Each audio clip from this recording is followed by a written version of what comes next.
Hi guys and girls, we are blessed to be here in Port Elizabeth or Kabaga. Port Elizabeth it is. Which I was born in Port Elizabeth. You were born in Port Elizabeth, okay. In the Eastern Cape in South Africa, and we are at the Madiba School of Flight. And you know what, why might you tell us all about it and introduce yourselves and why this is such an amazing place to learn to fly? Cool, yeah, absolutely. So my name is Gerard van Eden. I was a lawyer in my previous life. I was desperately unhappy and I had the courage to make the move. And I didn't have any money for a commercial license, so I went overseas and worked on the farms in England. Perfect. And earned some money to pay for my commercial license. That took a while. And I've never looked back. I've never worked again for a day in my life after that. So I was on my way to go to the airlines. We'd moved to Johannesburg, and I was very happily flying for DHL, for Salenta, the company up there with a contract with DHL. And something started nagging me. I got tired of the routine of line flying, and it became soul destroying. And I had this yearning to go back to Port Elizabeth and start a flight school. It was just something that was birthed in my heart. It was a passionate thing. I had to do it. You can see by the smile on the face, yeah, it's addictive after all these years. It's a long story, which is not time, because it's not about me today. Yeah, no. But yeah, I think the good Lord opened the way for us. We moved to Port Elizabeth, and I was working freelance out of Johannesburg. And to give you an idea of how this worked, I would leave Lanseria at 8 o'clock in the morning, fly to Villankoulos, have a lovely calamari and chips, fly back home by 12, and I'd earn the same as my wife salary for a month as a teacher. Oh, okay. So the money was great. I was going up every second week, and then that gave me the opportunity when I was down here to work at starting the school, because it took about 2 years to get everything in place and to get the school up and running. So we got up and running in 2009. I hired a Cessna, that's where we started. Okay. And it slowly grew. We won't hold that against you, that's fine. Well, it's all I could get. That's true. And tragically, my brothers, two of my brothers passed away. They got into a flat spin with the Cessna. Entirely through their own, they did it. They were playing with it, so they got into a flat spin, and they destroyed it. So and they passed away. So then Mike Blythe came, and he was trying to sell his little sling, and I'd flown these newfangled things. Oh yeah, there's some newfangled engines and all. And I just said, I am absolutely not interested. And Mike said, it's free. Oh wow. He said, so just get in. What do you got to lose? Just come for a ride. Yeah, it sounds like him, doesn't it? So we took off, and by the time we got into downwind, I said, where do I sign? Oh, perfect. Because the sling is just the most magnificent aeroplane. In my opinion, and I've flown, I've got over 4,000 hours of instruction time alone, behind me 7,000 total time flown. I've 20-something aircraft on my license, so I know what I'm talking about. A sling is, in my mind, the best training aircraft ever devised by man. It is brilliant. And then it was coupled to this. Just they haven't paid you to say that, right? No, you see, just well, I got to buy. I've got 6 of them now, and I'm really hoping and you want that to be able to buy right? some more. So yeah, absolutely. And then the Rotex engine. I was one of the very first guys to sign up for the 912 IS engine. The injected ones. Yeah. Exactly. Yeah. So in those days, I mean, it wasn't even available yet. So while they were building my first aircraft, I read about it in the magazine. And I said to Mike, this one's lights on fuel. And as a flight school, that's our biggest expense, is fuel. True. So I needed one that was, obviously the IS engine. And I didn't know what I was signing for, because the engine was really untried. And so we pioneered the engine with Rotex, which is one of the greatest and most exciting journeys of my life. Rotex was just the most incredible company to work with. Their top guys worked very closely with us. And you don't realize how senior the people are that are actually coming here and working with you, and they're really interested to know what's going on and how can we. So yeah, we had the teething problems first with the 20 amp plug. We had a 30 amp generator generators trading 30 amps of power, and it was overheating. Trying to pass it through a 20 amp plug. Overheating, and it caused chaos in the beginning, but then they realized what the problem was, fixed the plug, and that problem went away.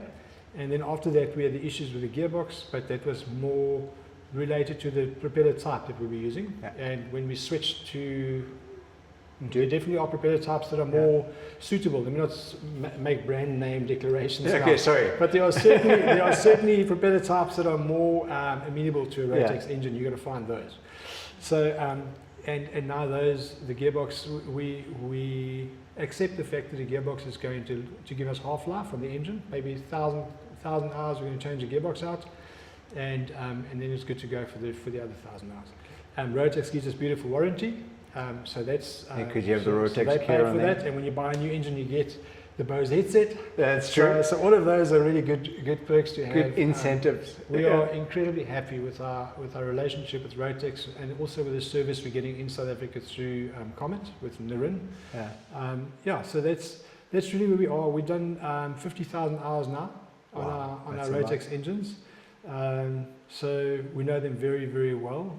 Besides for the initial teething problems that I was speaking about a minute ago, we've had no trouble with them. We've had no engine failures, they've never seriously let us down.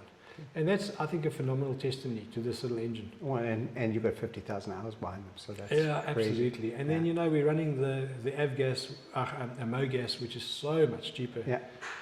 So it just means that we're able to offer flight training at way less money than our competitors, and that brings me to Madiba Bay School of Flight. Yes, tell us all about this, because this is why I'm here. Yeah. So we had, to tell you the truth, we had competitors in this building.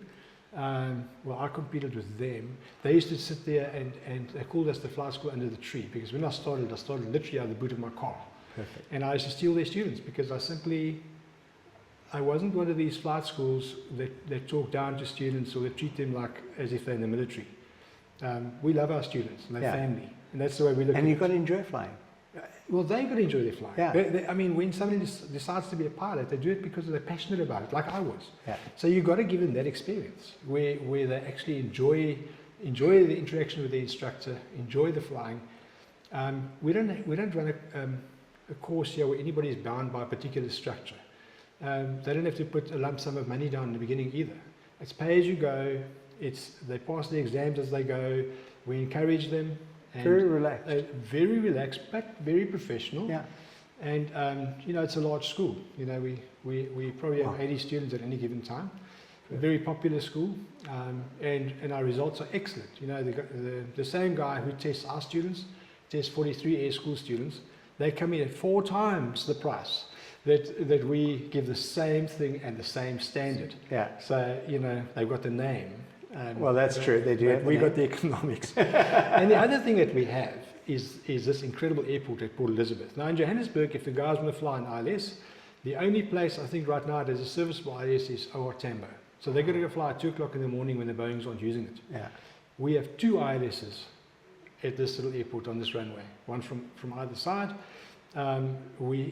From day one, the guys learn to fly in air traffic controlled environment, which so many flying schools just don't have. That gives them confidence. Yeah, too. absolutely. Yeah, When they leave just here, they're experience, confident to go anywhere. They can talk on the radio. They can conduct themselves like real pilots. Yeah. So that's because today, unfortunately, flying has become the thing of fitting in with the whole ATC environment. If you can't do that, especially in the States, you can't fly. So there's that. There's the weather, which is mostly great in Port Elizabeth. The coastline is unbelievably beautiful. In other directions, we always have great visibility. So the actual flying destinations for our guys building ours are phenomenal. So I think those are the major advantages of being here. I just got to tell you the story about this building. So we ultimately outcompeted our great competitor that was here, which is great flying school. And you won't believe me, but after a number of years, when it came to buying this building, it is difficult for you guys to understand. But the man who bought it over from that school was an airline pilot with a real heart for aviation. Okay. And eventually he sold us the building. He sold us the 100% shares, all the shares at R1 each. So we bought this building, this beautiful building for 100 rand. Yeah, and it's fantastic. Unbelievable. Big secret. Well, it's not going to be a secret much longer. Anyway, but that's just a blessing. We've been blessed since the day that we've walked in here. The school's blessed. The people that come here are blessed. It is just a great experience. Awesome. So we love to be here, love to be part. I personally love to be involved with young people. and with their training. I love to see them progress and their excitement. So it's just a lovely place to be. Now you did miss one little tidbit here. Remind me. No, that your foreign students and their fantastic exchange rate. So Well, that is true, isn't it? that's so it's yeah. it's something that people should consider, because the PE rand is a beautiful place. Absolutely. And it's very, very cost effective to even just, I know it's expensive to fly to South Africa, but once you're here, the cost of living is very affordable. There's one more thing, actually, when Okay. you're talking about that. Our accommodation at this airfield is all within walking distance. It's Yeah. all within a 1 kilometer radius. That's where our students live. So everybody can walk. It's like living on campus. Practically, I encourage the guys to Uber, but Yeah. obviously the Uber is so inexpensive because the distances are small. Yeah. Just South Africa is not an unsafe place. No, it really it's not. is. And- I've lived here my entire life. We do not hear about people being mugged every day and anything like that.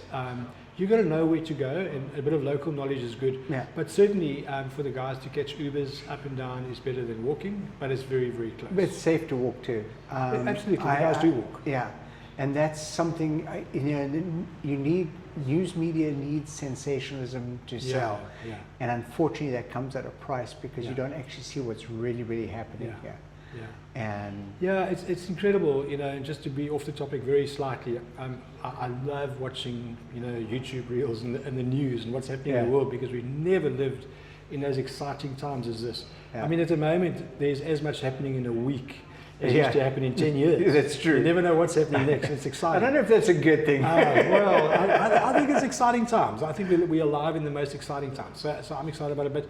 But the point is, that when I personally go out and I mingle with ordinary South African people, Yeah. black people, white people. My wife and I were on the beach yesterday, and there was this black lady who was trying to take selfies of herself, and she just wasn't coming right. And we just said, please, can we help you and take some pictures of you?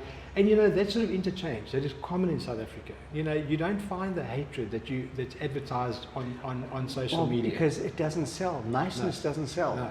And that's, you need to come down here and experience it and Absolutely. to see what Absolutely. it's truly, Come and have a truly look. like. Yeah. You owe it to yourself. Yeah. Yeah. And I think like you say, blessed is the right word. Yeah. Because I don't think that there's a better place to learn to fly, Yeah. a more affordable place Yeah. to learn to fly. And of course, you guys do have a fantastic facility. And there's one more thing. The value of the South African license. It is so well respected internationally. Tell me about that, yeah. Yeah, so basically your top licenses in the world, in terms of respect, obviously FAA, the UK one, the New Zealand one, Australia one, and then South Africa's. So those are I would say, the top 5 most respected. In Africa, all of the contract flying in Africa, which I've done plenty. I've flown for United Nations World Food Programme, flown for Doctors Without Borders, all up in Africa. And they insist on South African companies, South African aircraft And training. and South African pilots, because they know that those are safe operators. Africa is absolutely littered with aircraft wrecks. You see them crashing every day. So it is a place, if you fly in Africa, you're really going to think on your feet, and a very good grounding really helps. So we don't break the rules. South African pilots are known to be absolute sticklers for the rules. Perfect. And that keeps us safe. Yeah. So now, just quickly, how do people find you? Do you have a website? So we fly www.flymbsf. MBSF is Madiba Bay School of Flight. Yeah. MBSF. So flymbsf.co.za. So that's where they can find us. We're on Facebook, Instagram. And I'll put the links up on the video Yeah, as well. thank you So, very much. yeah. Yeah. So Madiba Bay School of Flight. If you put that in there, you're going to find us. There are some people that have made shadow sort of websites to try and steal from us. But if you go and look on the net and you'll find us. Find us. That's Okay, the well, and then website. we'll make sure that they get the right links on the video Yes. too. So, Yeah. Thank you. thank you so much for your Yeah. time. Yeah. Thank you for letting us in. Yeah. Are we allowed to sneak to that little picture on the side over here? Absolutely. To show maybe a slightly, or a few days younger picture of you in Yes. your first sling. Yes, absolutely. Yeah. So we're going to sneak over here. We're going to have a quick peek So at it. just tell you the story. So this, that's our first sling. I flew it from Johannesburg to Port Elizabeth in 2012. The flight, it's 512 nautical miles. It took 4.5 hours, and we burned 60 liters of fuel, which means that I had enough fuel to turn around without refueling and go back to Johannesburg, and then to turn around and make Bloemfontein. So I can get in a sling right now, and I fly. can go to Harare, which is 1,000 nautical miles, Yeah. without stopping. It really is. It's like the perfect aircraft for South Africa. phenomenal Yeah. aircraft. It is just the best of the best. Yeah. So, anyway, thank you so much. I wish you guys nothing but the best, and well, I think you got that covered already. Thank you. Thank you very much. Pleasure.